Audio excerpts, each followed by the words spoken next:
I remember the moment my world went silent. No voices, no machines, no sound, just nothing. They told me later my heart stopped for 3 minutes. But in that silence, I didn't feel fear. I felt peace. A peace that made this world seem so loud and heavy in comparison. Before everything went dark, I could still hear the chaos around me, the nurse shouting, "She's crashing. We're losing her." And the doctor's voice cutting through the panic. "Start compressions. Don't stop." And then, I was gone. The pain disappeared, and my body felt weightless.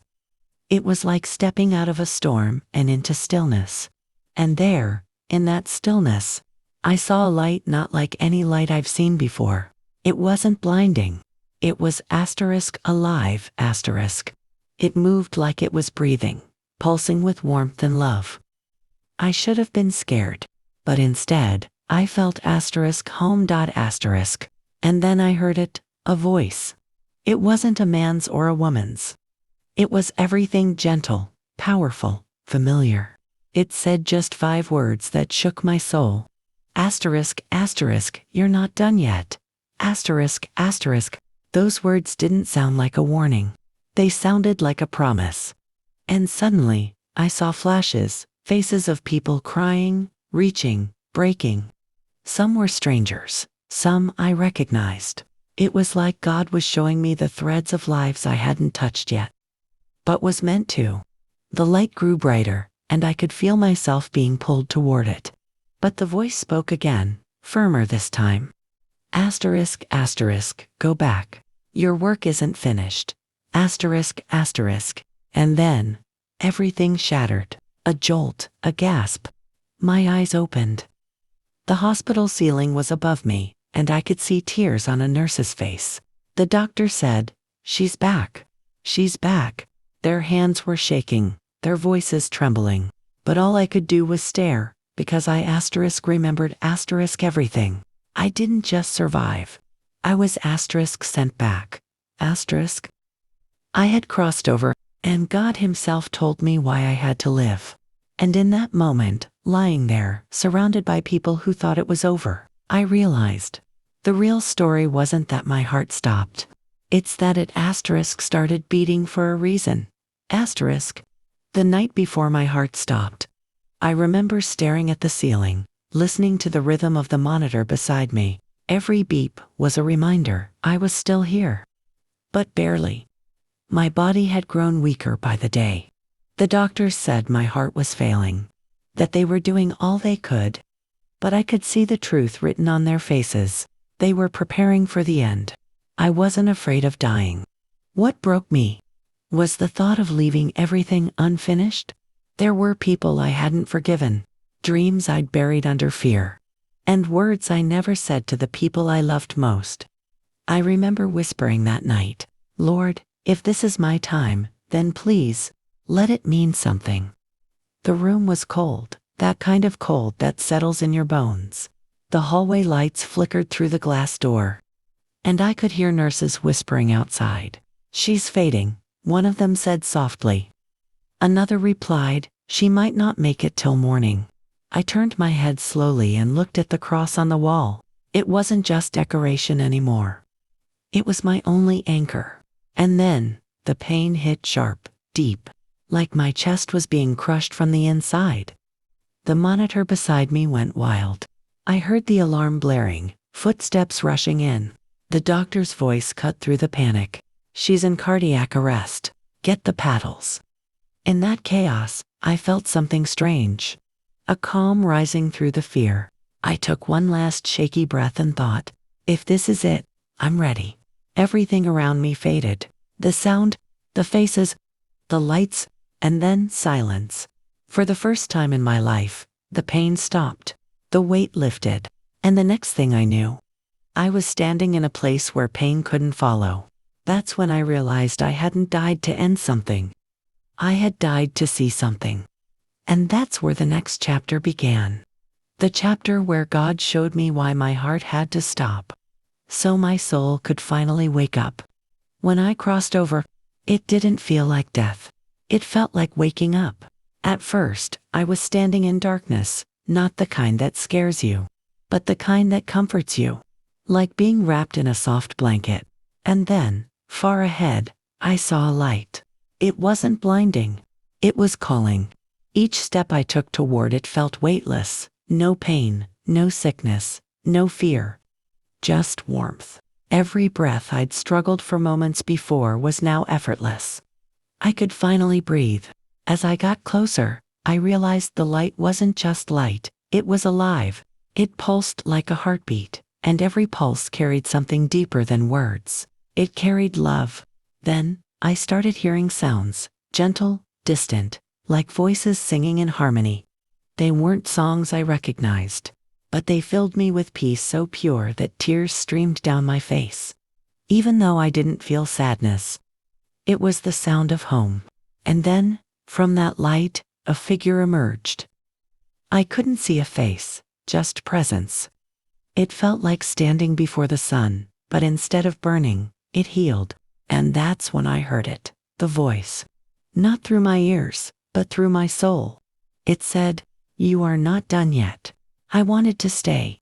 Every part of me wanted to stay in that place where nothing hurt and everything made sense. But the voice spoke again, firmer this time. "Your time isn't over. There are hearts waiting for you. There are souls you must touch."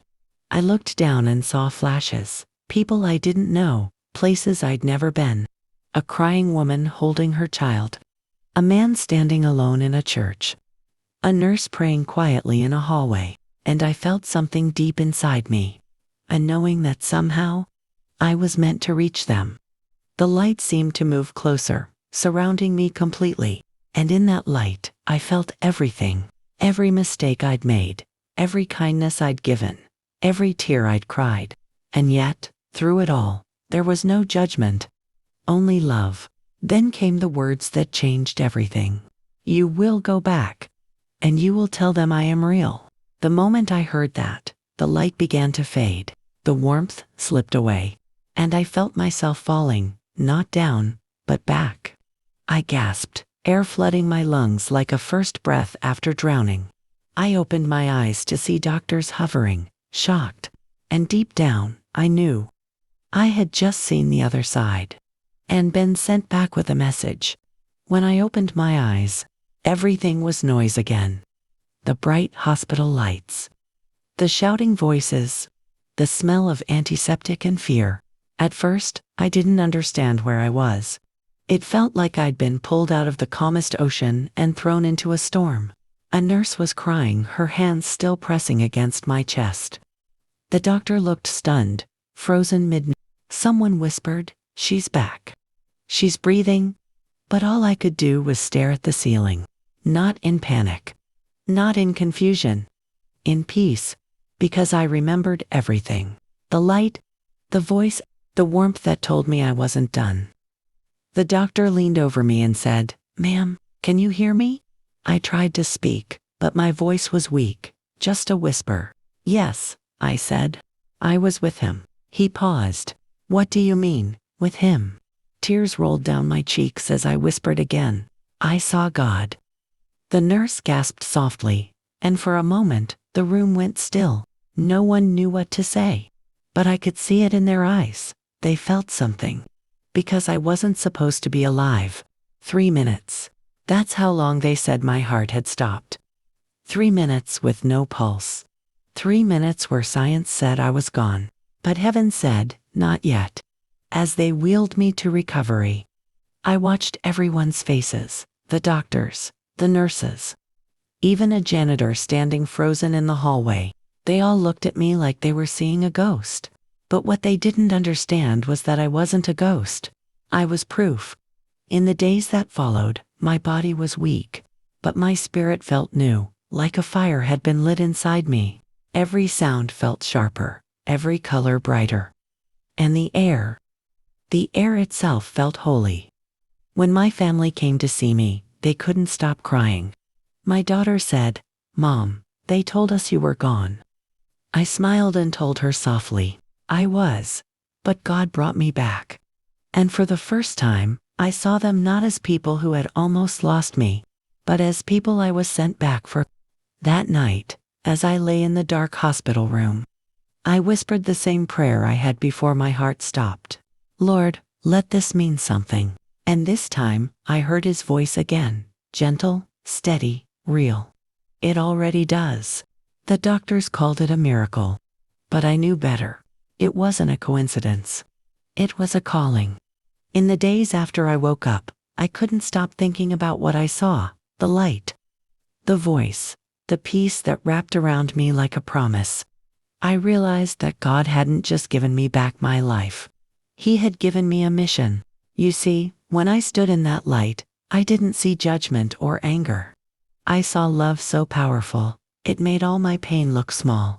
And in that love, I understood something I never had before. We spend so much of our lives fearing death, but the truth is, the real tragedy is living without purpose. God didn't bring me back to live the same way. He brought me back to forgive, to love deeper, to tell others that He's real. So I started small. Every nurse that walked into my room, I told them thank you, and I meant it.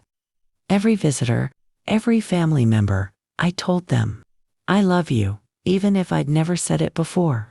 And when I finally went home, I started sharing my story, not for attention, but because I realized, if God could bring me back from death, maybe He's trying to bring someone else back from despair. So, if you're watching this right now, and you feel like your hope is gone, listen to me. You are not alone. If your heart is still beating, your story isn't over. God hasn't given up on you. Maybe you're facing something that feels impossible. Maybe the world has told you it's too late. But I've been to the place where time stops, and I'm here to tell you, God decides when it's over.